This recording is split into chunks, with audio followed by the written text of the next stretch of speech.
Eid Mubarak, Your Excellency. Eid Mubarak. All right, Muslims have gone through this obligation for 29 days. What will be your message to them?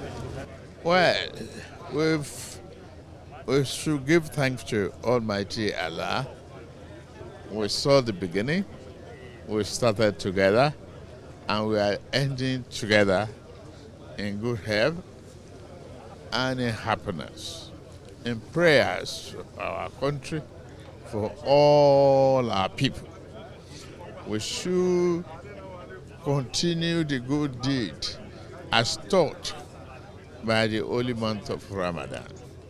Care for the vulnerable, the orphans, the less privileged, everything that we have observed. We should not revert to the path that is not acceptable with the teaching of this man. That's what I pray for.